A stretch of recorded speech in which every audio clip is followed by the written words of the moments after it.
Welcome to Dear Business Coach, the podcast. My name's Elizabeth Walker, your producer and host, bringing you exclusive spotlights, interviews, articles, free resources. This is Dear Business Coach, the podcast.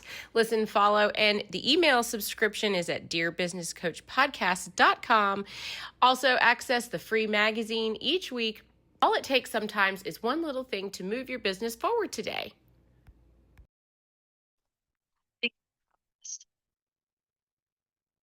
Yeah. All right. Yay. And thank you so much, Jessica, for coming to the Dear Business Coach podcast. How are you doing today? How are you, Elizabeth? Fine. You know what? This is exciting. We both really want to be here today. We have tried very hard. Yeah, I want to remind myself and other people that rescheduling is okay, and I am sorry for any confusion that I caused. No, you're okay. You're fine. No worries. Yeah, well, and some people believe in funny things in the universe that affect our communication skills. And I've had some interesting conversations with a few people this week about that. So, you just never know. But let's get started. I think that you actually, you and I kind of messaged each other just a teeny weeny bit on LinkedIn, as people do. And I Yeah. was so curious about what is happening in your world. And sometimes, what I do is actually ask you, might have been actually looking at a particular post at a certain time. And so I think one thing that struck me about you is that when I went to your page, I felt like I was in real time with you. It's evident that this is going to sound funny, I guess, but it sometimes I wonder, is somebody else posting on this person's behalf? Are the things that are coming down the feed a little too pre-designed? And you're having a conversation and being personally right here on a regular basis. So I'm curious to know, like, for starters, is this part of your everyday job to talk like this to your audience using social media? That's hilarious. So, no, not really. I know that I have been out of the social media game for almost a decade. So, with my first, I guess, corporate job, they had us get LinkedIn, and that's when it was still very new, and I hadn't really utilized it. But I know with my book launch of The Leader Within Her, I know, my coaching and consulting firm that I'm launching, a podcast that I'm launching, like I'm trying to get more involved and just relevant within not only our industry, but about leadership, which I'm super passionate. And I feel like that's my purpose too. So I try to make comments to be in real time and like make sure that I'm actually being impactful in regards to the things that I'm saying and the information that I'm providing.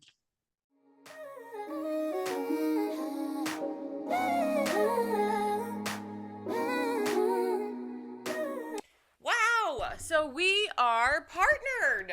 The Dear Business Coach podcast is now officially partnered with NordVPN. And you know what? Look out for the logo, some press releases, cool information. What in the heck is a VPN and how does it work? I'm really excited. I travel and now I know how to get the VPN security I need. So Nord is now officially our affiliate partner. Look out for ways to support the show by going to the affiliate link I provide to you in your email and other places you can see it on the website. Thanks so much, NordVPN. Well, sorry to throw you off with that opening question's a little odd. It's an impression, it's just an impression, and I like to make note of that. The Yeah. same way that when we're building relationships with folks, when someone comes across with a DM that works, right? If I like the way a conversation is going, I think to myself, this is an interesting, this is an interesting person to talk to. I sort of get a feel for you. Like, doing a podcast is one way that we can let people hear the tone of our voice and feel, get tones and personality, things that maybe we wouldn't hear by reading something. And so when you are commenting, as you said, it's similar like that. Um, Now, the real time fact here is that I know I want to ask you about your book. Do you want to tell me, actually? I think you have some background. Why did you write it? Why did you start this book? Yes, no, that's a great question. So yeah, I'm not my full-time job is as an author. So I actually went back and got my doctorate in strategic leadership and a concentration in coaching and consulting a few years ago. And so I wrote a manuscript for my dissertation, and it's about women in leadership. And I've had, 15 years or so in the financial industry. So a lot of it has shaped like research around my industry that I'm in and just women supporting women, what it means to really honing on our superpowers. And so fast forward a few years after I wrote it, here recently, I have a team member that is writing a book. And she really inspired me to publish it. So I reached out to somebody else that I work with who I knew actually had a publisher and an editor and kind of a whole team behind her, what I call board of directors. And she was like, oh my gosh, I have a person for you. I'll get you in touch. And then literally got me in touch with my editor and publisher. And I hit the ground running. Like, like when you're saying like energies meet, or just in regards to like when you're communicating with someone, like you can feel the energy, you can feel your vibe, you can feel your gut, and really know if it's the right decision. And it was. And it was so cool because not only did that transpire, but then also another opportunity where I wrote a chapter in the Financial Trendsetters 2 book. And so I was literally in tandem writing 2 books at the same time. And it was just such a really impactful and exciting journey. With me only writing a chapter in Financial Trendsetters 2, it went a lot quicker. Bird leader within her. I wrote the entire book by myself. So it took a little bit more a labor of love, but it was, I don't know. I do believe in like destiny and everything happens for a reason. And it's not by coincidence. But I also believe that if you have a goal, if you want to achieve something, to not sit in silence, to actually get it out there, use your resources, figure out if there's a way for you to actually succeed within your goal. And I think society, and I'm going on a tangent, but I think society a lot of times is like, put your head down, don't tell anybody your goals, get it done, show them. And I'm like, well, that's not the reality of society. I think you have to use your network. I don't think anyone can do it alone. I think that there's a team of people, a team of support, that's going to help you get where you want to go.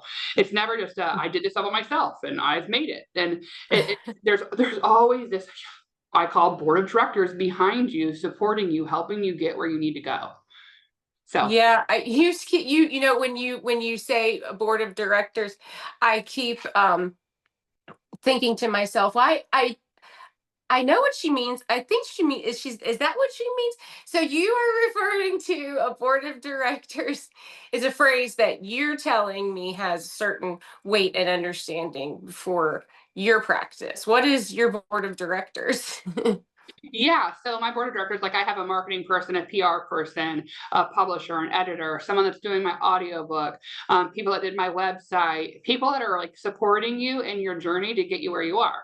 So like a lot of people are like, oh, like whether it's like, oh, these people are in my corner, or these people have supported me along the way. I just use it as like, these are my board of directors, as in like, they're telling me how to be successful. They're showing me the way. They're giving me advice, sound advice, right? It's people that I trust, people that I respect, and willing to take their advice to really pursue the different opportunities that I have within coaching, consulting, my business, podcast, my website, my book. And so I think that it goes to like no one can do it alone. And I don't think you ever hear a story of someone being successful doing it alone. Yeah, and it's so important to hear you say that, and get the verbiage out loud.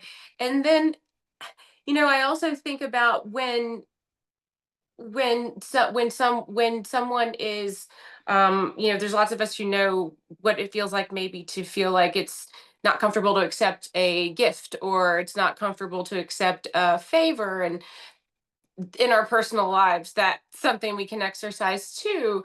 However, there's different levels of discomfort around that. I've realized, for me, I guess I've explored the idea that, uh, as we get older, maybe those needs become a lot bigger, and it feels like as we get older and wiser, maybe maybe we should, okay, it's all right to have help, but you should be steering the ship, kind of. It like I definitely feel comfortable asking advice. I definitely feel comfortable getting like a coaching session. However, when thinking about making a big purchase, I'll give you an example. Thinking making a big life purchase is an example. Yeah. My close family member is building a house, and she told me about this conversation with a friend, and her friend said, you don't need to worry so much about if you're getting, like, your parents might be, offering to help you with a down payment or something, and the feeling of, like, should I be accepting that help? And this is, at an age in my life when, maybe some changes are happening in that way. And even something as small as making a normal shift into, like, a home, and accepting help is maybe feels really uncomfortable. Yeah. And anyway, my family member, her friend gave her that advice. Gave her some advice. Her friend said, think about so and so and so and so in your network. They had help when they had to buy a house. Everybody that in your adult circle had some kind of help when they bought their first home. So don't feel, don't worry over yourself over this. So I hope that made sense, in a personal way.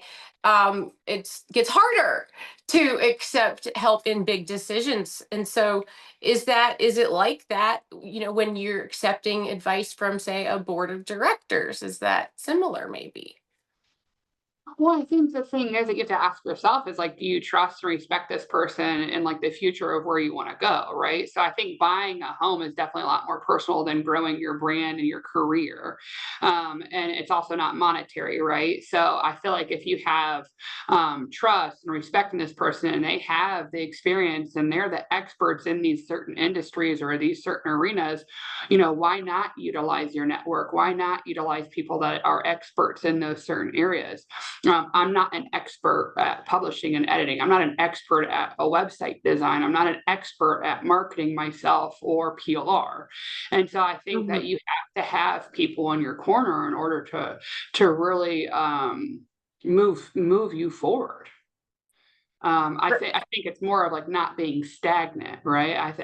I love the analogy and how it's more personal in regards to home ownership, but I'm speaking more closely to like your career growth, and Mhm. what you want to transpire to do and be, and utilizing your network, people that you trust and respect, and people that are the experts, to push you forward because you also Mhm. can also be helping them in certain areas that you don't even realize you're helping them either. So I definitely don't think it's a single street. I think it's a two-way street, and I think that we have to be comfortable being able to really utilize our networks, our resources.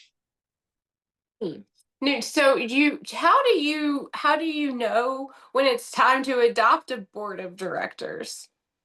So, I never really had a mentor or someone I idolized. I get that question a lot in my career in regards to just where I've been, where I am now, how I got here.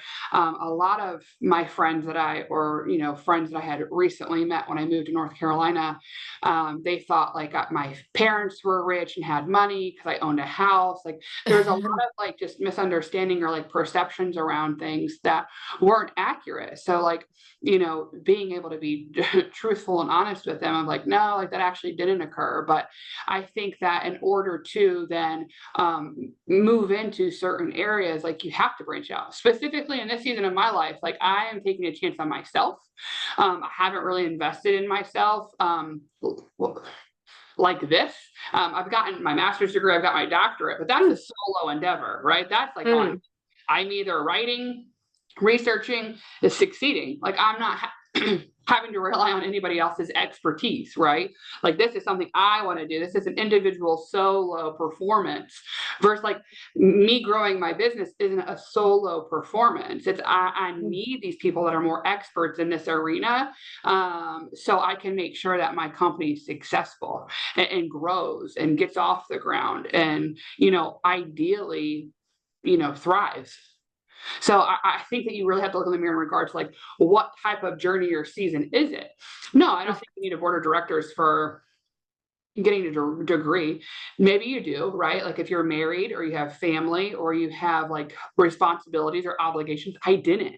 So I think it's like a very individualized decision on if it's a solo journey or a board of directors journey. You know what I mean? In my Mm-hmm. situation, my schooling was on me. It was a solo journey because I didn't have anyone I had to support. I didn't have any responsibilities. This is just something that I wanted to accomplish for myself to be satisfied with who I am. No other reason. So other people, I mean, they go back to school and they're older and they have kids. I couldn't imagine. They have careers and husbands or wives or you know what I mean? Like I couldn't imagine.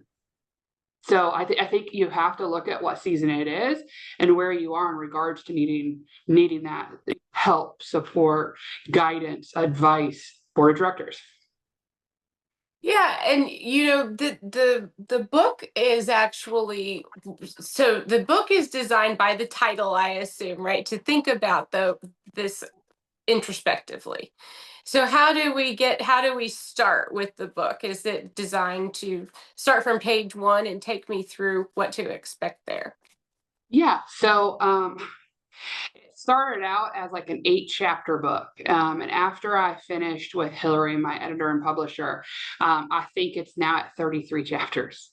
And she really broke it down and condensed like the chapters so it was a more easily digestible read where you can actually stop at a chapter and feel good about closing it and moving on to your day and then picking it back up. My chapters were very long. So she had really designed the chapter breaks on where I really needed to land with that. So it talks about all of leadership. So I know that the title, even the cover, can be deceiving because it's called "The Leader Within Her," a countercultural approach to understanding you and the leader you want to become. But I also had men read it, and they're like, "This is for all leaders." Um, but I mean, it takes you through the history, really, of women and a timeline of like where we were, where we are, and where we're going. And then it also has tons of research in regards to leadership, promoting, growing, and excelling in leadership, what it really means, how to identify, be self-aware, self-reflect, all these different tools and techniques to really make someone that's either a leader, someone that's aspiring to be a leader, or someone that is being led. And really figuring out how to communicate, work, and succeed within all those dimensions of leadership. Join me live every Monday morning, 8:30 a.m. Eastern Time, live on my LinkedIn profile to get the producer's notes. Those producer's notes are behind the scenes details, find out what mistakes I made this week, and get the link in your email or visit dearbusinesscoachpodcast.com/live. You said you made a point there to say that that you've had men read it too, and that the Yeah. comment feedback is that this is a book for all leaders. And I'm wondering if you were thinking about with referring to the leader within her, and what, as you said, a leader means, Yeah, because that can be framed in a feminine way sometimes. Is there's so 100%. many different ways to ask this question. Were Yeah. you, what is a female, like, right, if you were thinking about the leader within her, were you thinking about what being a leader means to a female who is a leader? Yeah. So my biggest thing is like I have world experiences, right? I have stories throughout. I can only speak to my experience. Obviously, I have people that I've interacted with. I have tons of experience because I am a female leader. So that's something I'm super passionate about. I'm also in a male dominated industry, and I wanted to make sure that, hey, whoever's coming into this industry, I want to make sure that they're prepared and understand what this looks like. And so I'm super passionate about the younger generations and specifically girls, females, because we are so misunderrepresented. I think um, it's a very low percentage of women in the financial industry. And so I really wanted to make sure that I tailored that to them, and I wrote about my experiences. So I am a female leader. And so that's really where the title came from. I mean, I probably changed my title in my book 5 or 6 times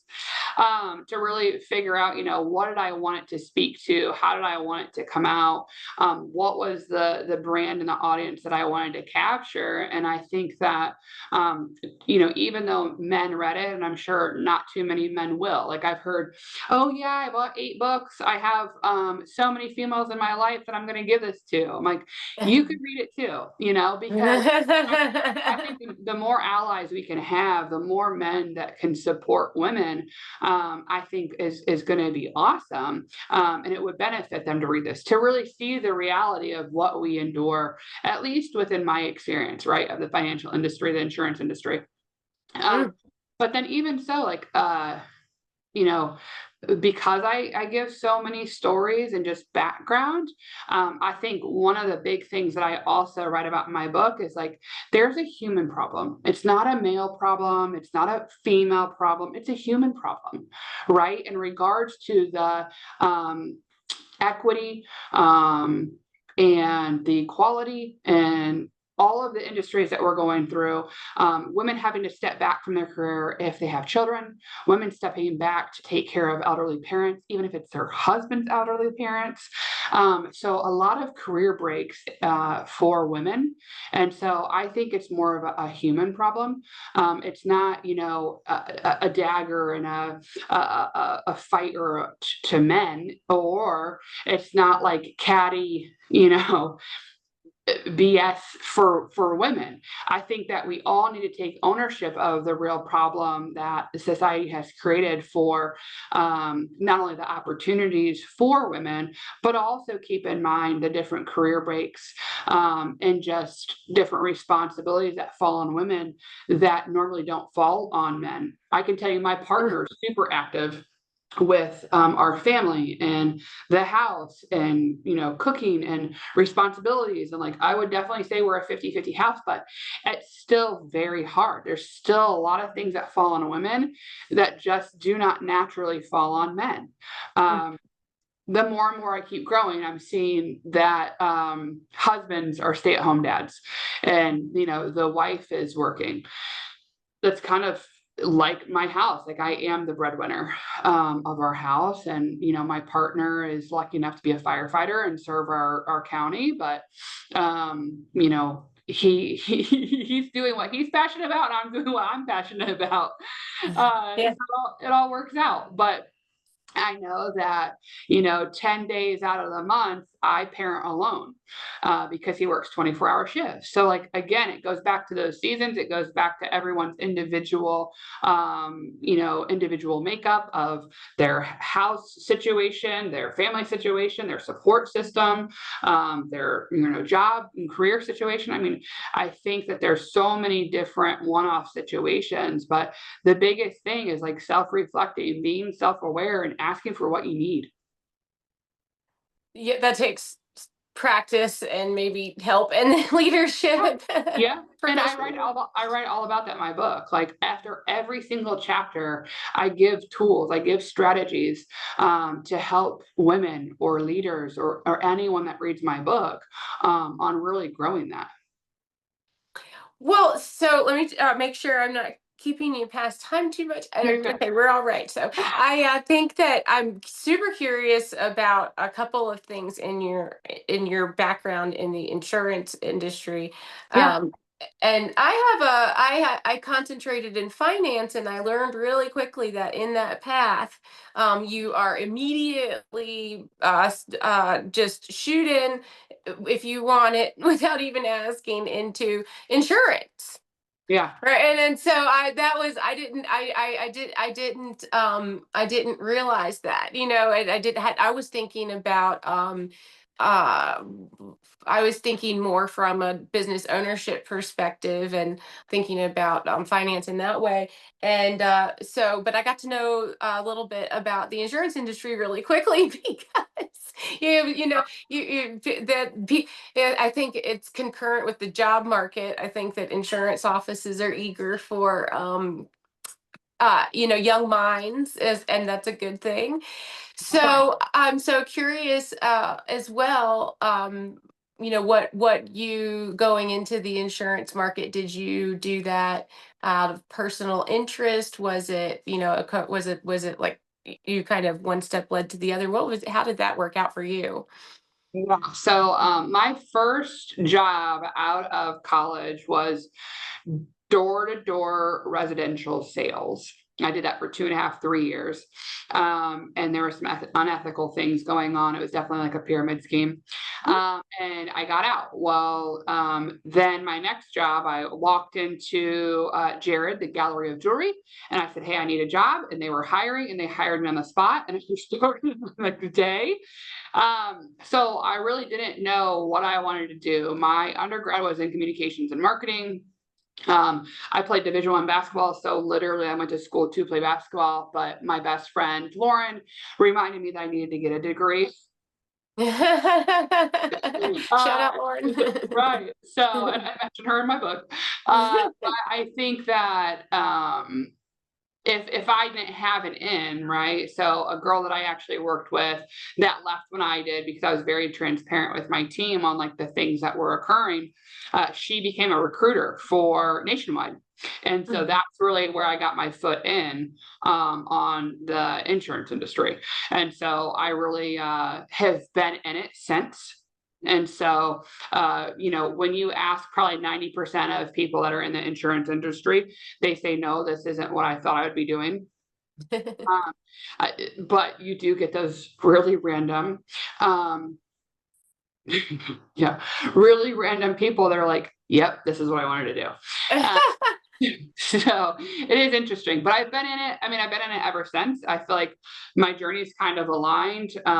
So I started at Nationwide. I was there for about 6 years, and another company approached me within the insurance industry and asked me to come work for them. And then kind of the same thing here is someone recruited me on LinkedIn. It was their recruiter and said, I think you'd be a good fit. Just take an interview. And so, the last 2, 3 jobs that I've had, I didn't even apply for. They kind of seeked me out. And so the stars aligned, and I just took the chance and opportunity. And so I would say it worked out okay. They liked you. Somebody Yeah. was Yeah. said, I want So, that one. yeah. Yeah. So now's a good time for me to repeat a quote that I was thinking about from a movie recently that made me giggle, and this is perfect. I can't tell you the movie or the actor, but there's a character, and she's having an argument with another woman. The speaking character is probably in her 60s, and she's speaking to a woman who's probably 19 or 20. So the woman says, "You're not going to win this fight. I'm older and I have more insurance." And I realized when I laughed at that scene in that movie that when I see a woman that I feel like she's established and has her own life and probably has been through life, I think of, having good insurance and having more insurance, or having, the best kind of insurance is a joke and also a real thing for people who start learning about financial independence. And Yeah. that's a curiosity of mine as far as in the podcast world. I really want to get some people on to talk about some of these different areas that add up to financial literacy. Yeah. No, and I mean, I think that too, it's like a whole portfolio, right? You have to be prepared for retirement. I think there's so many different avenues for you to consider depending on where you currently are financially. But I can tell you, like, I would not be as savvy, as prepared if I was not in the industry. And I think that just shows the testament of our country that there is a gap, a huge gap. And I wish that schools would mandate financial literacy or some sort of retirement discussion, like real talk. There's not transparency around it, but I also personally feel like it's for a reason. Mhm. I feel like once you're in the industry, you have a parent in the industry or a family member in the industry, a friend in the industry, you start talking, you start realizing, like, oh, wow, I'm not prepared. Oh, I don't know anything. Or, oh, I've never heard of this. And so it really just continues to grow in regards to the knowledge that you receive, especially if you are a curious person and concerned and about your future and retirement. So Yeah. Well, yeah, and I guess it takes a little bit of homework, but if you find the right person to talk to, it is interesting. It is rewarding. yeah. I always hear the insurance industry is not sexy, Uh-huh. but it is needed. And so I think that's the thing, like with anything though, right? Like you have to go through your trials and tribulations, therapy, like a therapist, a financial advisor, and a realtor, anything that you're really doing, you have to make sure that, you have that trust on your future, whatever it may be, right? Like you're literally putting basically all of your faith in this person for retirement, for a house, for therapy, whatever it may be. You are relying on other people, so it kind of full circles back to your board of directors and making sure you're keeping that mindset on that trust, respect. They're the experts, like going with your gut, following your intuition, and making sure that you're keeping the right people in your circle. Mm. Hmm. Well, okay. I thank you. Where do I want to follow you? Where do I want to buy your book? Yeah, so I do have LinkedIn. I know I've posted a ton. My name on there is Dr. Jessica Schloemp. But I do have a website too, reviveandriseconsulting.com. You can buy my book there. You can buy my book through LinkedIn. It is on Amazon as well, The Leader Within Her. Written by me, of course. But if anything, like I would also love a review. So I know that there's been many people that have bought it. We got bestseller. So I know many people have bought it. So really looking for reviews as well. And transparent feedback on like what you think, if any of it resonated.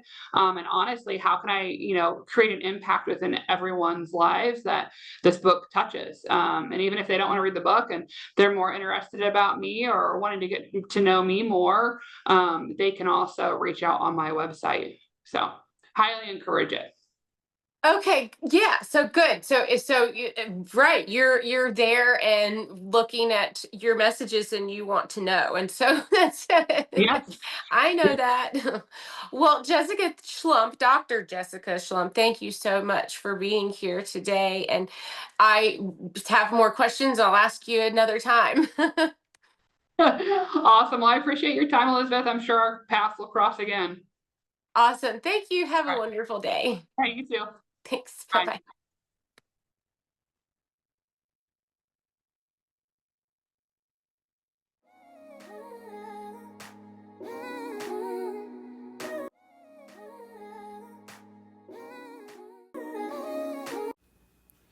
Hey Hey, listeners, don't forget to subscribe to email if you haven't already. Do this at dearbusinesscoachpodcast.com. And if you are a new subscriber, look for the magazine coming up. You can get a free download as a new subscriber. That's dearbusinesscoachpodcast.com. Thanks so much, and I hope you're having a fantastic day. Remember, you are a superstar.